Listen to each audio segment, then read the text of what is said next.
رب العالمين والصلاة والسلام على أشرف الأنبياء والمرسلين نبينا محمد وعلى آله وصحبه أجمعين أما بعد. Donc, dans le dernier cours, on avait cité une chose qui était très importante, une règle importante. On a dit qu'il faut voir les versets ainsi que les hadiths qui parlent des attributs de deux manières différentes. Quand on lit un hadith, quand on lit un verset qui parle des attributs d'Allah Azza wa Jal, il faut les voir et les comprendre et recevoir en quelque sorte l'information de deux manières distinctes et différentes. Et les deux manières sont bénéfiques. Donc, quelles sont les deux manières qu'on avait citées? Quelles sont les deux manières desquelles nous avions parlé le cours passé?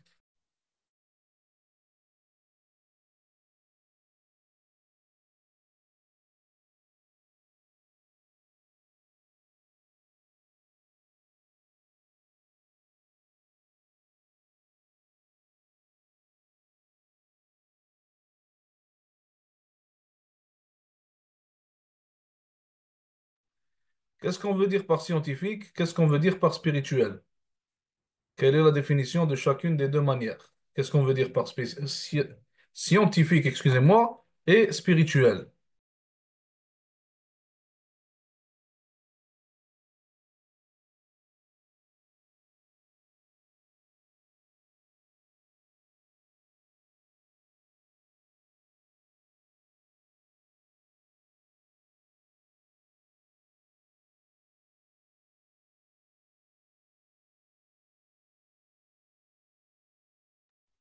Je veux une explication plus détaillée. Ceux qui ne savent pas, dites je ne sais pas.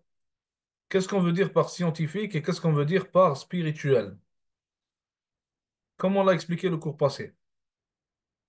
Scientifiquement comprendre ces versets et ces hadiths-là, qu'est-ce que ça signifie? Et les comprendre spirituellement, qu'est-ce que ça signifie? Pour ceux qui ne savent pas, est-ce que vous avez oublié? Ou alors est-ce que vous n'étiez pas là le cours passé?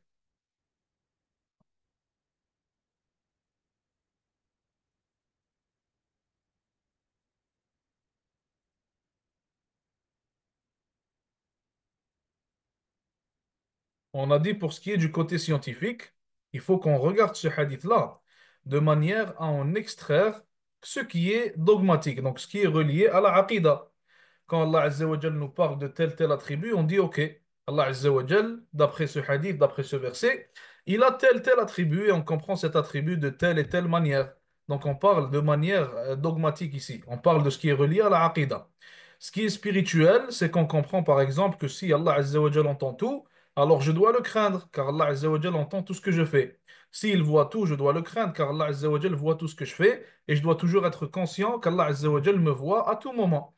Donc c'est ça qu'on avait expliqué en réalité, c'est assez simple. Et on a aussi dit qu'Allah Azza wa Jal, il est au-dessus.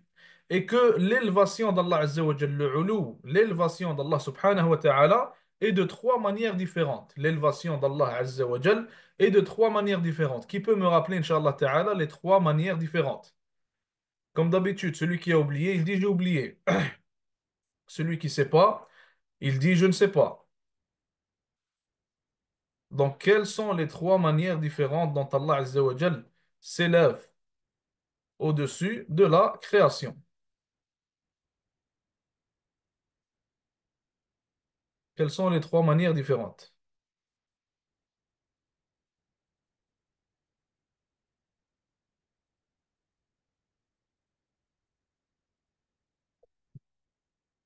Exactement. Donc, par l'être, par la puissance, ainsi que par le statut.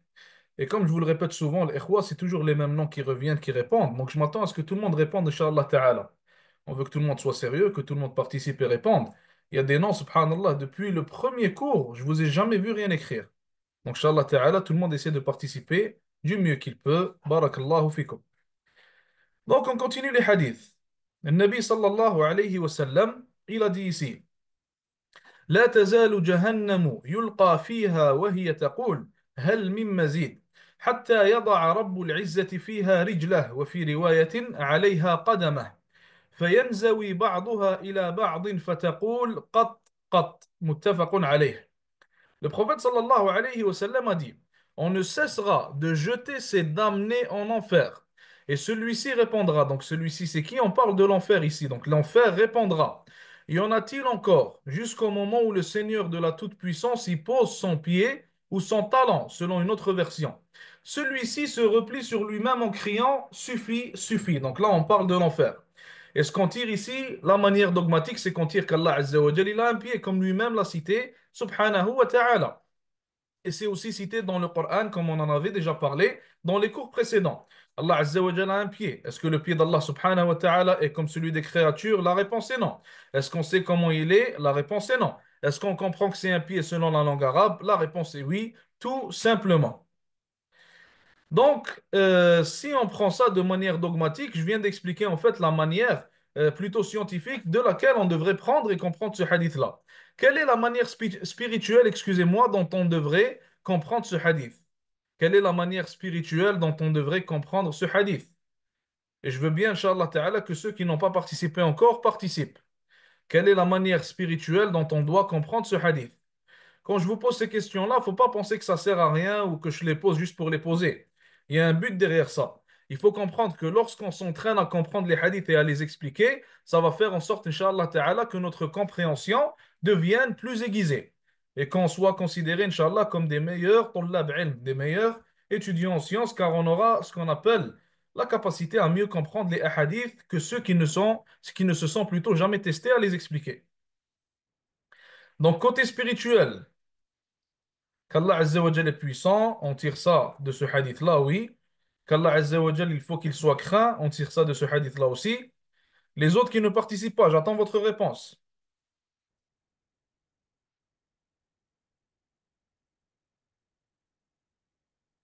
Donc Allah Azza wa Jal est le Tout-Puissant, Allah Subhanahu wa Ta'ala. Pour nous, pour l'être humain qui est faible, l'enfer est une créature abominable. Mais pour Allah Azza wa Jal, ce n'est rien, car Allah Azza wa Jal est le Tout-Puissant. On tire aussi qu'Allah Subhanahu wa Ta'ala, sa punition en réalité, c'est son enfer. Il envoie qui il veut en enfer. On tire aussi qu'Allah Azza wa Jal fait ce qu'il veut, subhanahu wa ta'ala. Allah Azza wa Jal fait ce qu'il veut avec ses créatures. Il veut envoyer plus de gens en enfer, il le fait. Il veut arrêter, il arrête. Et on prend aussi que même les plus grandes les plus grandes et les plus puissantes des créatures d'Allah Azza wa Jal, comme les anges, comme l'enfer, comme Iblis par exemple, comme les montagnes. Même ces grandes créatures-là craignent Allah subhanahu wa ta'ala. L'enfer ici, elle dit, ou plutôt il dit, suffit, suffit, par crainte d'Allah Azza wa Jal et crainte de sa puissance. Donc l'être humain, il devrait encore plus craindre Allah Azza wa Jal, car l'être humain fait partie des créatures les plus faibles, tout simplement. Prochain hadith, le prophète sallallahu alayhi wa sallam dit, يقول تعالى يا آدم فيقول لبيك وسعديك فينادي بصوت إن الله يأمرك أن تخرج من ذريتك بعثا إلى النار متفق عليه. Allah Azza wa Jal dira ô Adam, Allah subhanahu wa ta'ala dira ô Adam. Donc ici Allah Azza wa Jal dit quelque chose. Est-ce que ça signifie que ce qu'on va lire dans ce hadith-là c'est la parole d'Allah Azza wa Jal? Est-ce que ça signifie que ce qu'on va lire ici qui a été dit par Allah subhanahu wa ta'ala c'est sa parole? Ok, donc si c'est la parole d'Allah Azza wa Jalla, alors on peut dire que ce qu'on est en train de lire fait partie du Coran. Vrai ou non? Pourquoi non?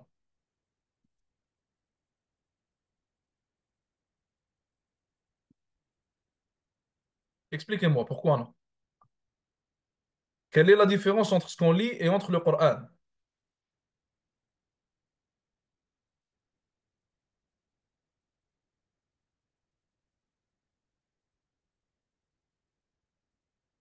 C'est un hadith Qudsi, mais quelle est la différence entre le hadith Qudsi et le Coran?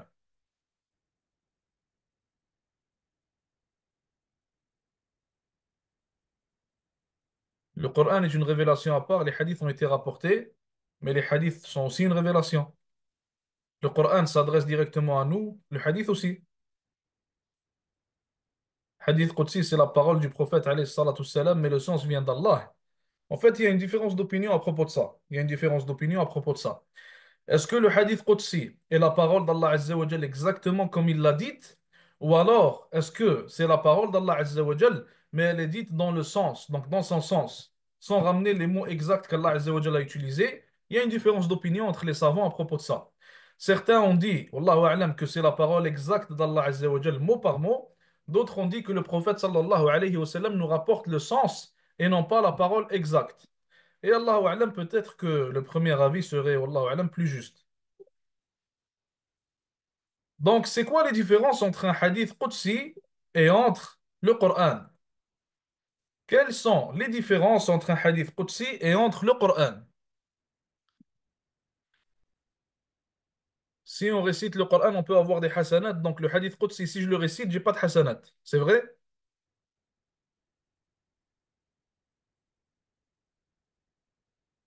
Ok. Est-ce que ça veut dire que tous les hadiths qu'on lit, on a des hasanat quand on les lit? Voilà. Donc, tous les hadiths qu'on lit, on a des hasanat quand on les lit. Sauf que la récompense pour le Coran et pour le hadith Qudsi n'est pas la même. La récompense pour le hadith, pour le Coran a été citée par le prophète sallallahu alayhi wa sallam. Nabi alayhi salatu salam, il a dit pour chaque lettre, on a 10 hasanat. Et ça n'a pas été cité pour le hadith Qudsi. Donc, ça, c'est une première différence. Deuxième différence, le Coran est la parole d'Allah et le hadith Qudsi est la parole d'Allah. Est-ce qu'on peut réciter le hadith Qudsi dans la prière? On ne peut pas. Donc voilà une deuxième différence qu'il y a entre les deux. Troisième chose, troisièmement, le Coran est la parole. Subhanallah, j'ai perdu le troisième point, il m'est parti. Subhanallah. Khair, Inch'Allah. S'il revient, on va en reparler. Le Coran est 100% authentique, mais il y a certains hadiths qudsi qui sont aussi 100% authentiques. Certains d'entre eux peuvent être daïfs, mais en réalité, il y a des hadiths qudsi qui peuvent être aussi 100% authentiques. Le Coran, selon un avis, on doit le toucher seulement lorsqu'on a le wudu, selon un avis. Et le hadith Qudsi, on peut toucher un livre qui contient les hadiths Qudsi sans avoir nécessairement le wudu, bien que ce soit recommandé d'avoir le wudu. Donc ça, c'est une autre différence qu'il y a entre le hadith al-Qudsi et entre le Coran qui est la parole d'Allah Azza wa Jal. Et si je me rappelle de l'autre point, Inch'Allah Ta'ala, je vous le citerai. Sinon, pour l'instant, il m'est parti. Bref, on continue. Prochain hadith. Le Nabi alayhi salatu salam, il a dit ما منكم من أحد إلا سيكلمه ربه وليس بينه وبينه ترجمان. Je viens de me rappeler du troisième point, subhanallah. Le hadith Qudsi, est-ce qu'on peut le réciter avec le tertil? Est-ce qu'on peut le réciter de la même manière qu'on récite le Coran? Ou alors les hadiths du prophète alayhi salatu wassalam? Il y a une différence d'opinion. Il y a une différence d'opinion à ce propos. Certains savants, ils ont dit oui, d'autres, ils ont dit non. Donc, selon l'avis de ceux qui ont dit non, ça veut dire que ça serait une autre différence entre le Coran et le hadith Qudsi. Donc, le Nabi alayhi salatu wassalam, il a dit ما منكم من أحد إلا سيكلمه ربه وليس بينه وبينه ترجمان. Il n'est personne, ou plutôt on n'avait pas fini ce hadith-là, subhanallah. Allah le Très-Haut dira, ô Adam, celui-ci répondra, me voilà Seigneur. Une voix dira alors, Allah t'ordonne de faire sortir de ta descendance ceux qui sont destinés au feu. Ici, en réalité, c'est traduit une voix dira alors. Mais en arabe, c'est dit fayunadi bi sawt. Fayunadi bi sawt, ça veut dire Allah lui dira avec une voix. Ça veut dire, si on le traduit littéralement, Allah lui dira avec une voix. Donc en réalité, la traduction qu'on a ici, elle n'est pas 100% exacte, qu'Allah récompense le frère qui a fait la traduction de ce livre-là. Les erreurs, bien sûr, c'est une chose qui est normale, ça arrive à tout le monde.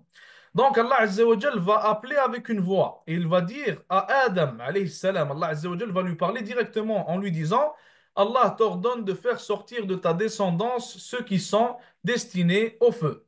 Donc quand on parle ici de la descendance, on parle de qui? On parle de ceux qui étaient sur l'islam, ceux qui ont suivi les prophètes et les messagers, alayhimus salatu wassalam, et qui sont passés par l'enfer. Comme on a dit, le musulman ne restera jamais éternellement en enfer. Allah Azza wa Jal finira par les sortir. Et l'une des manières qu'Allah Azza wa Jal utilisera, c'est dire, mathalan, comme on voit ici, à Adam alayhi salam, de sortir sa descendance de l'enfer.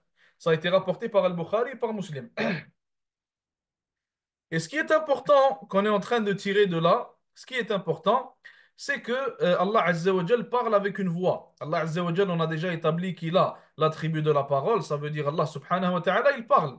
Et Allah Azza wa Jal parle comment? Allah Azza wa Jal parle avec une voix tout simplement. Est-ce qu'Allah Azza wa Jal, sa voix, elle est comme celle des êtres humains? La réponse, encore une fois, c'est non. Est-ce qu'il parle comme les êtres humains? La réponse, c'est non. Ou alors comme les créatures? Non.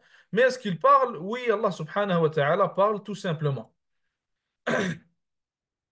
Prochain hadith, le Nabi alayhi salatu salam, il dit Il n'est personne parmi vous à qui son Seigneur ne parlera le jour de la résurrection sans intermédiaire. Donc Allah Azza wa Jal lui parlera sans aucun intermédiaire. Voulant dire Allah subhanahu wa ta'ala prendra chacun de ses serviteurs et lui parlera de manière directe. Il n'y aura personne entre le serviteur et entre Allah subhanahu wa ta'ala. Comment est-ce que, ou plutôt quand est-ce que dans la sira, quand est-ce qu'il est cité dans la sira que le prophète sallallahu alayhi wa sallam, Allah Azza wa Jal lui a parlé sans qu'il n'y ait personne ou rien entre lui et entre Allah Azza wa Jal? Quand est-ce que c'est arrivé dans la sira du prophète sallallahu alayhi wa sallam?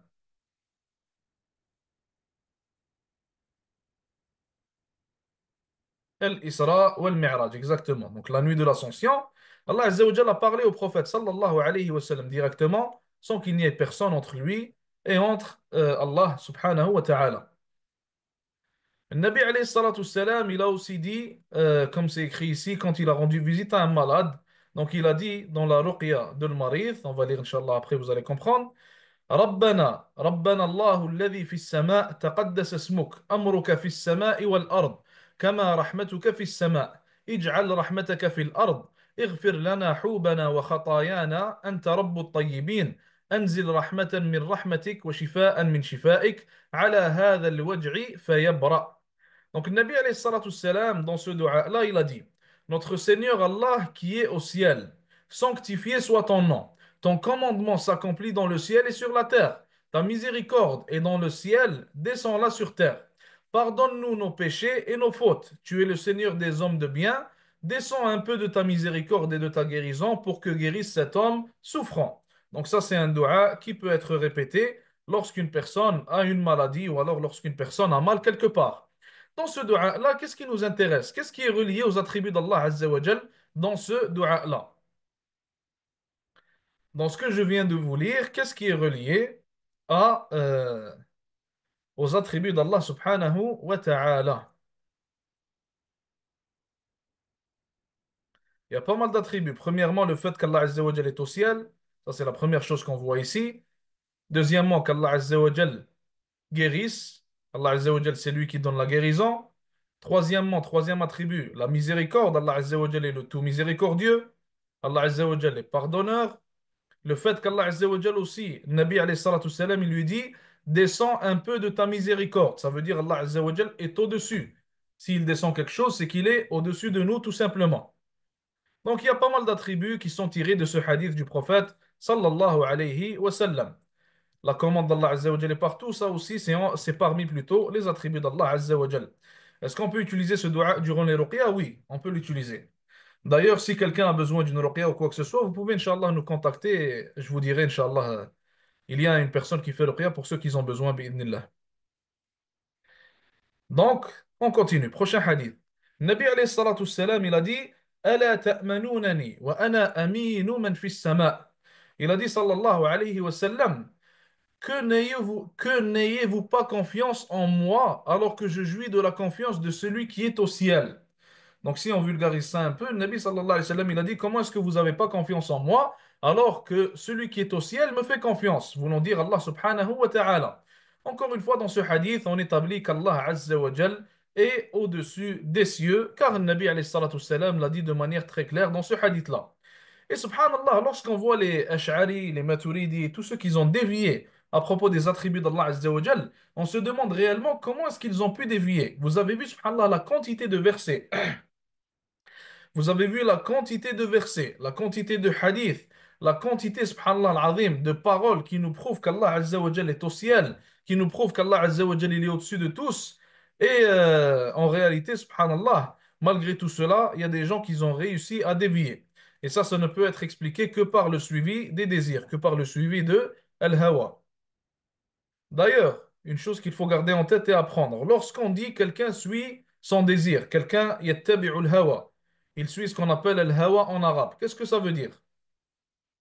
Ça veut dire quoi en français quelqu'un qui suit le hawa? Quelqu'un qui suit ses ahwa. Ça veut dire quelqu'un suit ses passions. Et lorsqu'on ouvre un livre de salaf et on lit quelqu'un suit ses ahwa, ça veut dire quoi? Est-ce que ça a la même définition? Les innovations. Voilà, je pense qu'on avait déjà parlé de ça, n'est-ce pas? Ok, parfait. C'est bon. On continue, Inch'Allah. Le Nabi sallallahu alayhi wa sallam, il dit والعرش فوق الماء والله فوق العرش وهو يعلم ما أنتم عليه. Donc, et le Nabi sallallahu alayhi wa sallam, il a dit et le trône est au-dessus de l'eau. Le trône de qui? Le trône d'Allah. Et Allah est au-dessus du trône. Et il sait en quelle situation vous êtes. Donc ici, lorsqu'on nous dit Allah Azza wa Jal est au-dessus du trône, et on nous dit juste avant ça que le trône d'Allah est au-dessus de l'eau. Est-ce qu'on n'est pas censé dire que le trône d'Allah Azza wa Jal, d'après ce qu'on a su et qu'on a entendu, que le trône d'Allah subhanahu wa ta'ala, il est au-dessus de Jannat al-Firdaus? Est-ce que ce n'est pas ça qui est correct en réalité?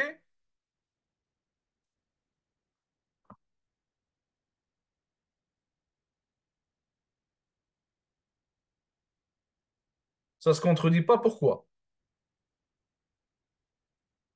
Maintenant, un mulhid, un athée, il vient te voir, il te dit, vous les musulmans, vous dites que votre dîn, il est exact, il n'y a aucune erreur en islam. Pourtant, il y a deux hadiths qui disent deux choses différentes. Il y a un hadith, il dit, le trône est au-dessus de l'eau.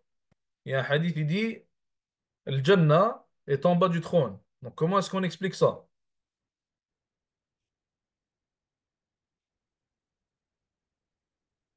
Ça se peut que l'eau soit dans le Jannah, ça aurait pu être une explication, mais c'est pas ça. Il est au-dessus des deux. Qu'est-ce que tu veux dire au-dessus des deux? Au-dessus de l'eau du paradis, j'ai pas compris.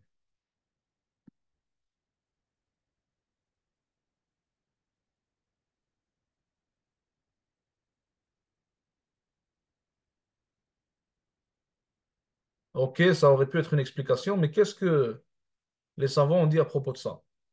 En fait, il y a des athars et il y a des hadiths qui expliquent que l'eau, il est au-dessus de Jannat al-Firdaus. L'eau, il est au-dessus de Jannat al-Firdaus. Et en réalité, Jannat al-Firdaus, elle est en bas de l'eau.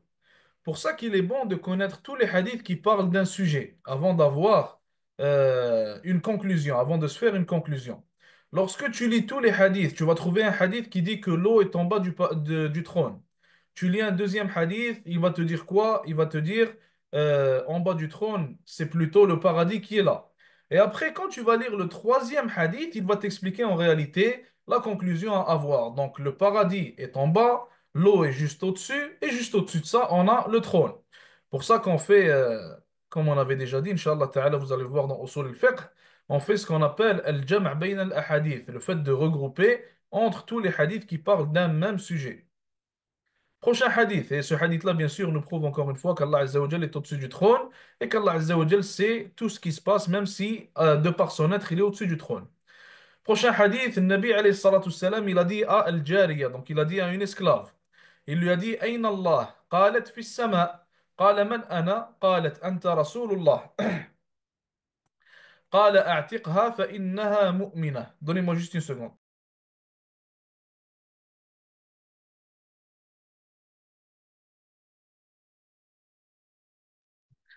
Donc, le Nabi alayhi salatu salam, il a dit A'tiqha fa innaha mu'mina, rapporté par Muslim. Donc, en français, le Nabi alayhi salatu salam, il a dit à une esclave Où est Allah? En fait, l'histoire, c'est qu'un compagnon, radiyallahu anhu, il a frappé son esclave. Après, il l'a rapporté au prophète sallallahu alayhi wa sallam. Il lui a dit Je l'ai frappé, qu'est-ce que je fais avec elle? Le Nabi sallallahu alayhi wa sallam, il a demandé à l'esclave, comme on le voit dans le hadith Où est Allah? Elle répondit Fis sama. Elle répondit au ciel. Il lui demanda Qui suis-je? Elle dit, tu es l'envoyé d'Allah. Et le prophète sallallahu alayhi wa sallam a dit en s'adressant à son maître, au maître de l'esclave, affranchis-la, elle est croyante, rapporté par Muslim, rahmatullahi alayhi.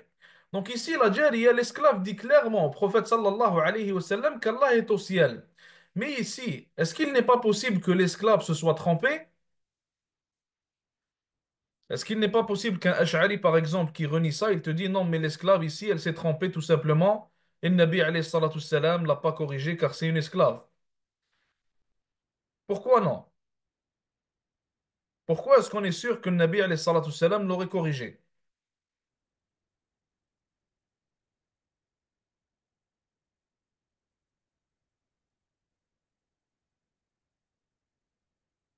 Mais pourquoi on sait et on est sûr et certain qu'elle ne s'est pas trompée? D'où est-ce qu'on tire que le prophète sallallahu alayhi wa sallam, il a l'obligation de corriger lorsqu'une personne se trompe devant lui?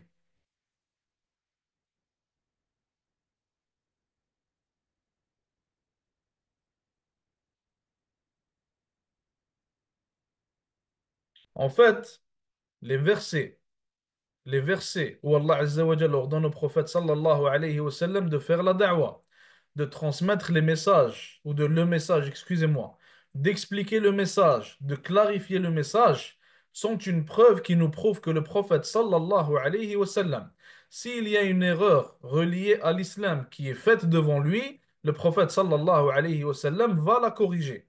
Pour ça qu'on a une règle en islam qui dit que le prophète, alayhi salatu wassalam, il n'y a aucune erreur qui est faite devant lui, une erreur religieuse bien sûr, sans qu'il ne la corrige, alayhi salatu wassalam. Et d'ailleurs, ça, c'est la cause qui a fait en sorte qu'on a un type de sunna qui s'appelle as-sunnatu taqririya, l'approuvement, donc l'approuvement de Nabi alayhi salatu wassalam. Si le prophète sallallahu alayhi wa sallam approuve une chose qui arrive devant lui, alors cette chose-là, qui est religieuse, elle devient automatiquement une sunna. Pourquoi? Car si elle était fausse, le prophète sallallahu alayhi wa sallam l'aurait corrigée sur le champ tout simplement. Il l'aurait corrigée sur le champ tout simplement.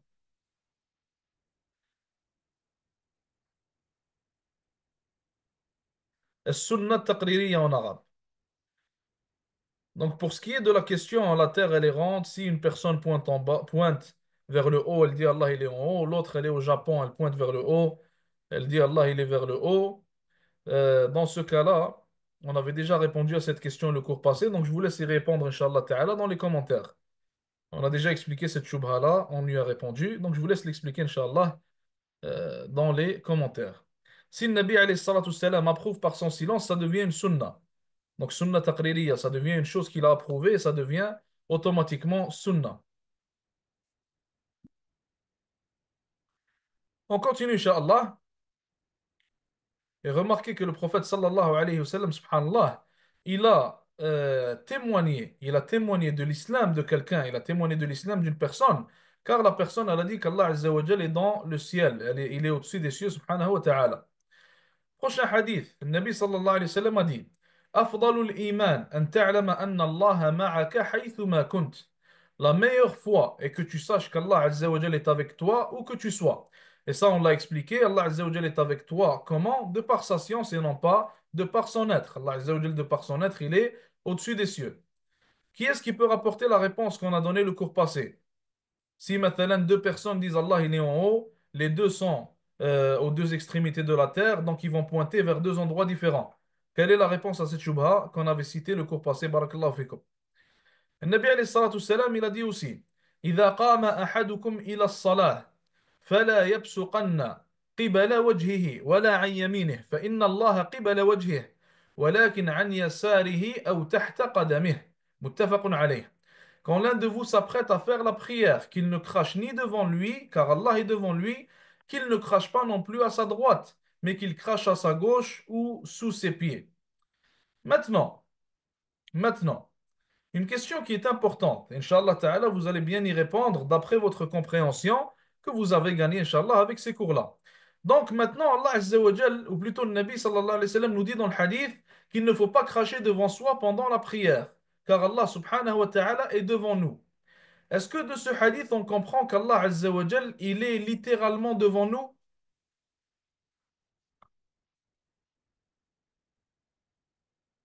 On comprend ça comment alors?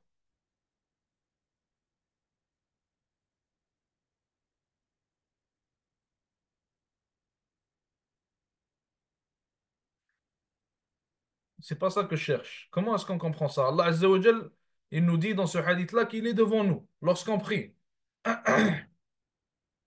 Allah est avec nous par son ilm, mais le Ash'ari, il peut venir maintenant et te dire, Allah Azza wa Jal, ou plutôt il peut te dire, tu viens de sortir le verset de son sens apparent. Alors que nous, on dit qu'on fait pas ça. Comment est-ce qu'on répond à ça? Nous, on blâme les Ash'ari car ils sortent les hadiths et les versets de leur sens apparent. Alors que dans ce cas-là, on a sorti le hadith, ouais, le hadith de son sens apparent. On a dit Allah Azza wa Jal n'est pas devant nous en réalité, mais il est au-dessus des cieux. Donc il est devant nous de par sa science, sa vue. On le fait quand un élément nous permet de le savoir exactement. On fait ça seulement lorsqu'il y a une preuve dans le Coran ou dans la Sunna qui nous permet de sortir le verset ou le hadith de son sens apparent. Comme l'a dit Shafi'i rahimahullah et bien sûr, comme l'ont dit tous les savants. Maintenant, on a sorti le hadith de son sens apparent. Pourquoi? Car on a des preuves dans le Coran et on a des preuves dans la Sunna qui nous disent qu'Allah Azza wa Jal, de par son être, il est au-dessus des cieux. Donc, comment est-ce qu'on comprend le hadith qui est devant nous? On comprend que ici, on ne parle pas de l'être d'Allah Azza wa Jal, mais on parle de sa science et plutôt de sa vue, subhanahu wa ta'ala. Donc, tout le monde a compris le hadith, Inch'Allah.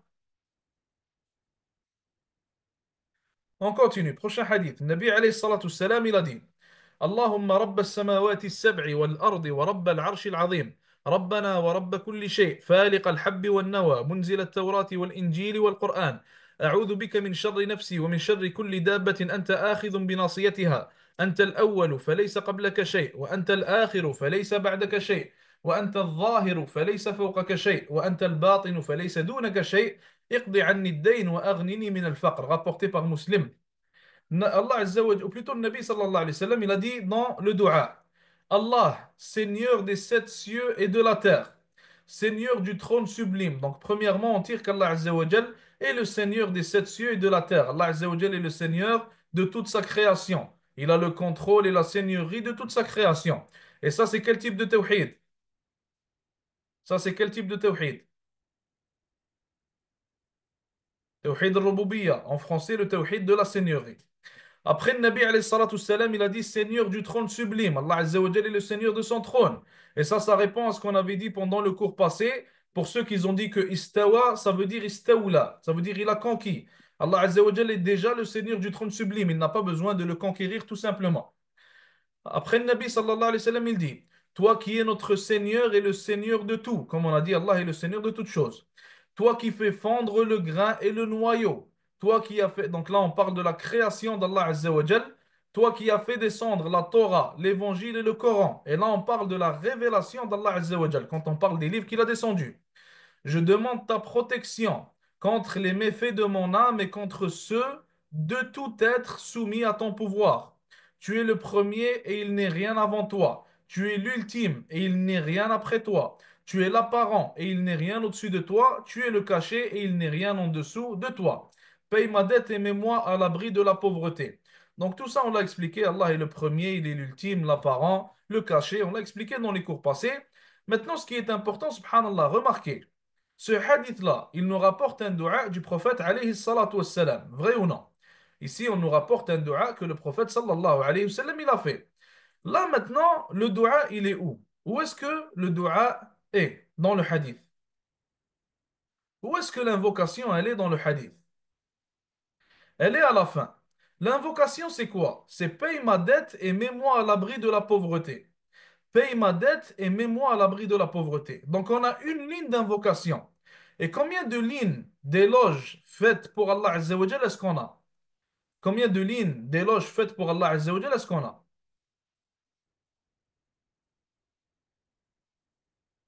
On a énormément de lignes d'éloges. C'est ça qui est important. C'est pas le chiffre exact que je cherche, mais on a énormément de lignes d'éloges d'Allah Azza wa Jal.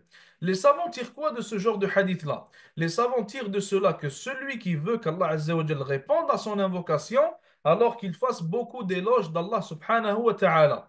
Tu commences toujours par faire les éloges d'Allah Azza wa Jal. Tu commences toujours par dire à Allah subhanahu wa ta'ala qu'il est le créateur de toutes choses, le Seigneur de toutes choses. Et aussi, il est bon d'utiliser pendant le dua, il est bon d'utiliser les noms et les attributs d'Allah Azza wa Jal qui sont reliés à ta demande. Il est bon d'utiliser les noms et les attributs d'Allah qui sont reliés à ta demande. Un exemple, celui qui veut demander le pardon d'Allah Azza wa Jal, est-ce qu'il va dire Ya Allah, Ya Jabbar? Est-ce qu'il va dire Oh Allah, par exemple, le Tout-Puissant? Il va pas dire ça. Il va dire Ya Allah, Ya Rahim, Ya Rahman. Il va utiliser les attributs qui se prouvent et qui citent la miséricorde d'Allah Azza wa Jal. Car celui qui veut le pardon cherche la miséricorde d'Allah subhanahu wa ta'ala. Celui qui va demander à Allah Azza wa Jal, par exemple, de lui donner victoire contre les ennemis d'Allah. Est-ce qu'il va dire Ya Allah, oh le tout miséricordieux, donne-moi victoire? Non, c'est pas comme ça que ça marche. Il va dire Ya Allah, le tout puissant. Oh Allah qui est aux commandes de toutes choses, par exemple. Et après, il va demander la victoire contre les ennemis d'Allah Azza wa Jal. Ça, c'est un deuxième point à garder en tête. Troisième point, Cheikh l'Islam Ibn Taymiyyah, rahimahullah, dans le troisième point, pour le troisième point, il a cité quoi? Il a cité que si une personne fait des prières, envoie des prières sur une Nabi alayhi salatu salam au début de son dua, et elle le fait au milieu de son dua, et elle le fait à la fin de son dua, alors Inch'Allah Ta'ala, son dua sera accepté. Inch'Allah Ta'ala, son invocation sera acceptée. Pourquoi est-ce que vous pensez qu'elle sera acceptée si la personne fait cela?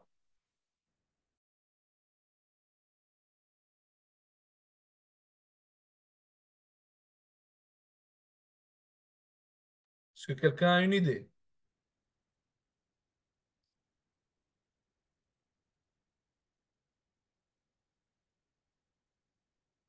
En réalité, Cheikh l'Islam, rahimahullah, il a dit que lorsque tu envoies des prières sur une Nabi alayhi salatu wassalam, alors les prières sur le prophète sallallahu alayhi wa sallam sont toujours acceptées. Ça veut dire, toi, tu vas en envoyer au début et ça sera accepté. Tu en enverras au milieu et ça sera accepté. Et tu en enverras à la fin de ton dua et ça sera aussi accepté. Et Cheikh l'Islam, il a dit, et on espère que ce qu'il y a entre tout cela, ça veut dire ton invocation que tu fais, sera elle aussi acceptée, tout simplement. Prochain hadith, le Nabi alayhi salatu wassalam, il est rapporté ici, لما رفع الصحابة أصواتهم بالذكر. Il a dit, أيها الناس أربعوا على أنفسكم فإنكم لا تدعون أصم ولا غائبا إنما تدعون سميعا بصيرا قريبا إن الذي تدعونه أقرب إلى أحدكم من عنق راحلته متفق عليه. النبي عليه الصلاة والسلام il a dit à ses compagnons radiyallahu anhum qu'ils invoquaient Allah Azza wa Jalla et évoquaient, ou plutôt se rappelaient d'Allah Azza wa Jalla, ils faisaient le dhikr et ils le faisaient à haute voix. Il leur a dit sallallahu alayhi wa sallam, ô gens, contenez-vous. Celui que vous invoquez n'est ni sourd ni absent. Il est celui qui entend tout et voit tout. Et il est plus proche de l'un de vous que ne l'est le coup de sa monture. Donc Allah Azza wa Jalla est plus proche de l'un de nous que ne l'est le coup de sa monture, par exemple, de par sa science, de par son savoir. Allah Azza wa Jalla, comme il a cité ici le prophète sallallahu alayhi wa sallam, il n'est ni sourd ni absent. Car Allah Azza wa Jalla entend tout et il voit tout et Allah Azza wa Jalla est tout proche de nous de par sa science et sa connaissance subhanahu wa ta'ala. Dernier hadith qui est cité, le Nabi alayhi salatu salam, il a dit إنكم سترون ربكم كما ترون القمر ليلة البدر لا تضامون في رؤيته فإن استطعتم ألا تغلبوا على صلاة قبل طلوع الشمس وصلاة قبل غروبها فافعلوا. Nabi alayhi salatu salam a dit, vous verrez votre Seigneur de vos yeux, comme vous voyez la lune à son plein quartier. Personne ne pourra usurper votre droit de le voir. Aussi, ne vous laissez pas détourner de la prière du petit matin et de celle de l'après-midi. Rapporté par Al-Bukhari et par Muslim. Et on tire de cela que les croyants verront Allah subhanahu wa ta'ala. Et on en a déjà parlé de ce sujet-là auparavant. Cheikh l'Islam, il dit ici, إلى أمثال هذه الأحاديث التي يخبر فيها رسول الله عليه الصلاة والسلام عن ربه بما يخبر به. Il est d'autres hadiths du même genre qui décrivent Allah Azza wa Jal d'une description que l'envoyé d'Allah sallallahu alayhi wa sallam tient de son Seigneur lui-même. Et avec ça, on aura fini les hadiths qui parlent des attributs. Et après, ça parle de la foi du groupe qui sera sauvé. Donc, Al-Firqatun Najiyah. Al-Firqatun Najiyah. Et ça, c'est important à savoir. Et en fait, ce livre-là, ici, il commence à parler de choses desquelles on n'a jamais parlé auparavant. Comme par exemple, Al-Firqa Najiyah, qui sont-ils? Ça va rentrer plus en détail. À la fin, il va parler de Sahaba. À la fin, il va parler de Sahaba. Et un sujet qui est très intéressant aussi, il va parler de Karamat al-Awliya. Les karamat, on pourrait dire les bienfaits ou entre parenthèses, des choses qui ressemblent à des miracles qu'Allah Azza wa Jal accorde à ses alliés. Et ça aussi, c'est un sujet important qu'il faut connaître pour ce qui est de Al-Aqidah. Est-ce qu'il y a une question? Est-ce qu'il y a une question?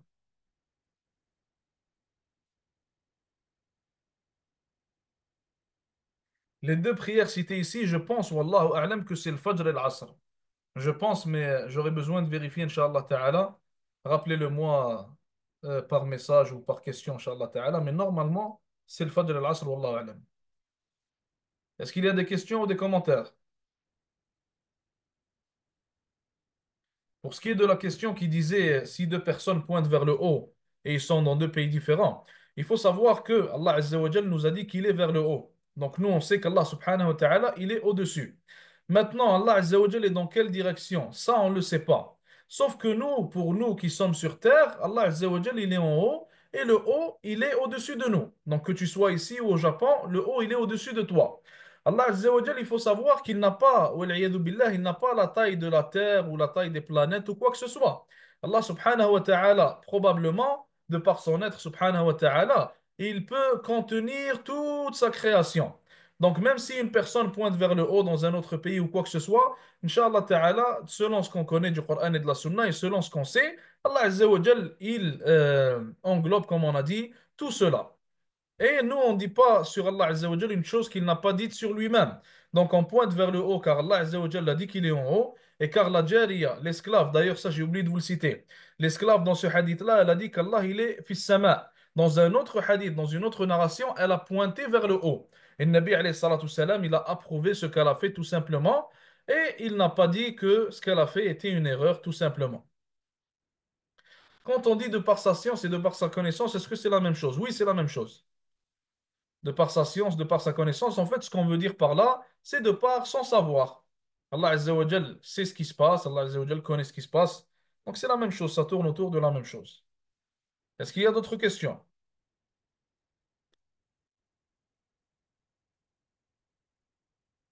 Est-ce qu'il y a d'autres questions?